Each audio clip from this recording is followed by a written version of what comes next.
Olá, meus jovens, sejam todos bem-vindos a mais um vídeo. Se gostar do conteúdo, encarga o dedão no like. Se não é inscrito, se inscreve aí e compartilha esse vídeo nas suas redes sociais. Como foi o dia de hoje, meus amigos? Amanhã não temos pregão, então vamos ter uma quebrada nesta semana. Só voltamos agora na próxima quinta-feira, meus amigos. E hoje o mercado parecia que ia dar uma reagida no início do dia. Depois parecia que ia afundar de vez, mas deu uma estagnada desde o início da tarde na zona entre 0,8 e 1% de queda. Índice Ibovespa à vista está na região dos 121 mil pontos e índice Ibovespa futuro na região dos 122.600.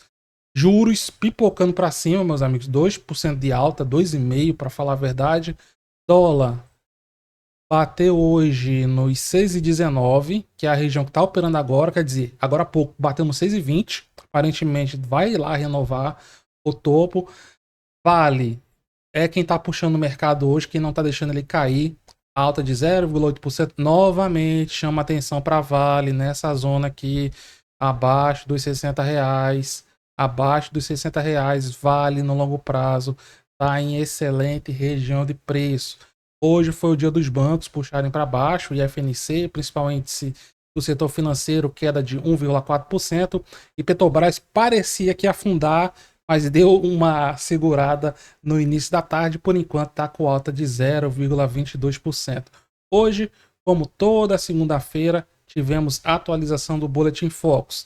Mercado finalizando 2024 com Selic em 12,25%, inflação dos últimos 12 meses em 4,8%, 4,9%, desculpem, e o mercado espera que em 2025 a inflação fique nesse mesmo patamar.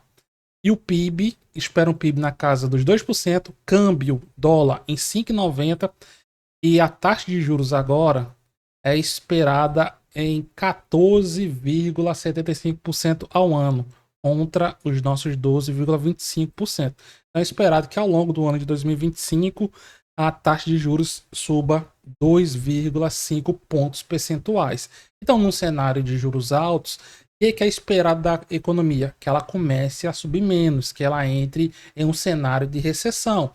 É por isso que eu fico pé da vida quando eu vejo matérias como, por exemplo, essas sensacionalistas. Ah, a economia vai entrar em recessão. O governo Lula bota a economia em recessão. Sendo que juros altos, meus amigos, ele cria um cenário recessivo. Então, de acordo com a matéria que saiu hoje, de Roberto Lira, o que vai atenuar a nossa queda da economia em 2025 seria o setor agro e a parte de consumo. Porque nós estamos em um período do menor índice de desemprego desde que ele começou a ser medido. Então estamos no cenário de inflação controlada e de consumo elevado. Agora, de onde esse povo tirou que uma inflação na casa dos 5% é muito, eu não sei. Poucos meses na vida, na história do Brasil, a inflação ficou na casa dos 3%. Enfim, se tem alguma coisa por trás disso, eu não faço ideia. Mas o que é que eu sei? Eu sei que empresas elas vão sofrer com o cenário de juros altos. Então o que é que eu faria? Evitaria empresas com uma situação um pouco mais complicada. E hoje eu vou falar com vocês da empresa Fertilizantes Eringer. Ela é uma empresa que está numa situação tranquila? É uma empresa que está numa situação tranquila mediana? Está complicada mediana? Está muito complicada? Vou mostrar aqui para vocês. O que é que chama atenção na Fertilizantes Eringer nos últimos capítulos? É a força que entrou aqui nesse papel. O papel estava com a liquidez muito sofrida. A liquidez, ou seja, a quantidade de volume financeiro tinha despencado desde setembro de 2023, há mais de um ano atrás. E só foi aumentar no início desse mês. Por algum motivo, ligou aqui, ó. Aqui é o volume, ó. A parte de baixo é o volume. Veja como aqui, ó, nos meses passados, não dá nem para ver tão baixo, tão pequeno é o volume. Aí do nada, em dezembro, dá essa acelerada aqui, ó. Só para vocês terem ideia, ali no início de dezembro, dia 4, o volume negociado foi de... Mostra. Acho que tem que mudar aqui. Agora vai. Pronto, ó. 6 milhões de reais. Aí depois no dia 5, 6 milhões e 600. Depois 4 milhões e 900. E hoje, volume na casa de 2 milhões. Então o que aconteceu aqui? Volume muito baixo. Deu uma pipocada. E aos poucos ele vai caindo. Então não é a primeira vez que a gente vê esse comportamento, né? Com volume baixo, o papel chegou a bater ali na região dos 3 reais. E com o volume aqui mais alto, bateu nos 10,50. Agora tá aqui mais perto dos 10 do que dos 3. Hoje, no momento que eu tô gravando, o papel tá em R$ 7,00 e 6,80, desculpem. Chegou a bater em 7,80, mas tá no 6,80. Zona que bateu pela última vez aqui, ó. No início de 2024, final de 2023. Sendo que fertilizantes Zeringer é um daqueles papéis que explodiu em uma magnitude que não chegou a... Na verdade, percentualmente chegou sim, bem próximo da Ambipar, ó. Fertilizantes Zeringer, em um tiro só, subiu 2.240%.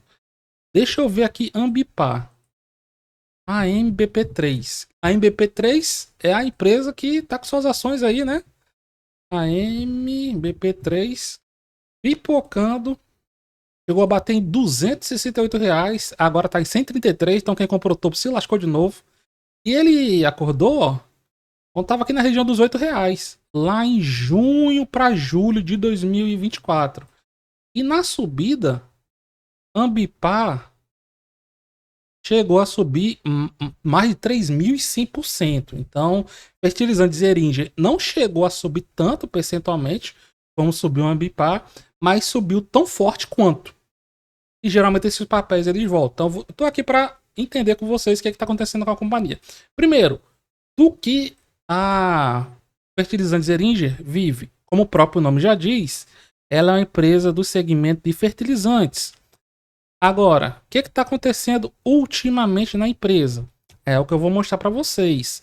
Não tem nada de novo. O que é que tem de notícia recente e a companhia se justificou aqui para a B3?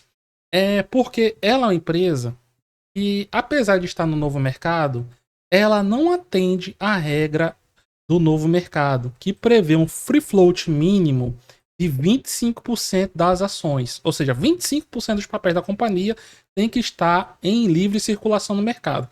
Sabe qual é o percentual da fertilizante Zeringer? 10%.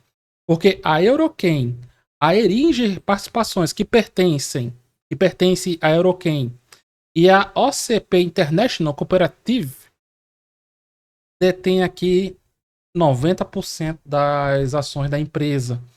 Então, o que está acontecendo? A companhia é questionada pela B3 dessas oscilações atípicas, isso desde o início de novembro. Em novembro, os papéis já tinham subido um pouco o volume, já tinha tido um pouco de pancadaria. Ó. Por exemplo, aqui ó, em 21 de outubro, foram apenas 14 negócios movimentando R$ 20 mil.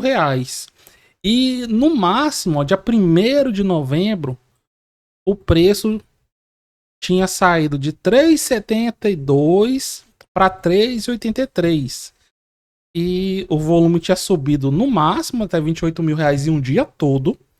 E o mínimo que tinha atingido tinha sido aqui, ó, R$ 2.922 com apenas 4 negociações. Então veja como a empresa que tem uma quantidade média de negociações por dia muito baixa. Inclusive tem dia que ela não negocia. Por quê? Porque não tem comprador e vendedor. Na época, ela tinha falado que tem um prazo da B3 para ela atingir esse número mínimo de ações em livre circulação no mercado.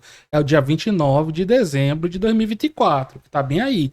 A empresa cogitou aqui a venda privada de ações por parte dos acionistas controladores, uma venda em bloco de ações, geralmente é feito um leilão e várias ações são lançadas no mercado por um determinado preço. e até uma oferta de distribuição de ações novas ou detidas pelos acionistas controladores. Aí lá em novembro, eles também disseram que podia ter influência do último resultado, a apresentação da teleconferência, a parte da companhia informando que teve uma encomenda de produtos, a celebração de contrato, a companhia hibernou plantas, etc. Que não tem muita justificativa. Essa hibernação foi de outubro para setembro, se eu não me engano. E a companhia, mais recentemente, também anunciou um aditivo a um contrato de compra e venda que ela tem com o seu controlador, a Eurochem. Porque antes de ser controlador da Fertilizantes Eringer, a Eurochem era uma empresa que negociava com ela. Então foram alterados critérios de preço, aqui condições de pagamento, obrigação das partes, mas o contrato em si, de relevante, vai mudar o valor que a Eringer pode pagar em 2024, né, nessa parte de compras, até o valor de 1 bilhão 982 milhões, e em 2025 quase 2 bilhões e meio, né, esse contrato de compra e venda. Então, na parte de notícias, seria só isso. Mas nada que mude o fundamento da empresa ou algo que vá mudar os fundamentos. Apenas seria uma redistribuição do free float que, por enquanto, a companhia não falou nada de forma decisiva. Em relação a resultados, o que nós tivemos aqui no último resultado da companhia? A parte de entregas, de vendas caindo 11%. Tivemos aqui a parte de redução de culturas, ó, 7%. Produtos entregues da parte convencional, tivemos queda, tanto no comparativo trimestral quanto no comparativo do anualizado, 9 primeiros meses desse ano com o do ano passado. E o premium, que são fertilizantes mais elaborados, eles subiram bastante, ó. Mas não nada para compensar o resultado como um todo. No desempenho financeiro, o volume, como nós vimos, caiu 11%, receita líquida 8%, atingindo no trimestre 1 bilhão e meio de reais. No comparativo do ano, tivemos uma queda de 17%, atingindo 3 bilhões e 221 milhões contra 3 bilhões e 900 milhões. Então vejam, a receita da companhia é alta. Agora, ela tem EBITDA, ela gera EBITDA, gera resultado operacional? Não, ela não gera resultado operacional e não gera resultado líquido. Prejuízo no último trimestre de 9 milhões. No comparativo anual, ela está com prejuízo de 496 milhões contra 329 milhões no ano passado. E na parte de EBITDA negativo de 109 milhões de reais contra 280 milhões no ano passado. Quando você vai ver, a empresa tem sucessivos prejuízos. Em prejuízos acumulados, a Fertilizantes Eringer tem agora mais de 1 bilhão 110 milhões de reais e em patrimônio líquido negativo, 488 milhões de reais, 746 mil. Ou seja, se você liquidar todos os ativos da companhia, ainda vai faltar aqui para os seus credores quase 490 milhões de reais.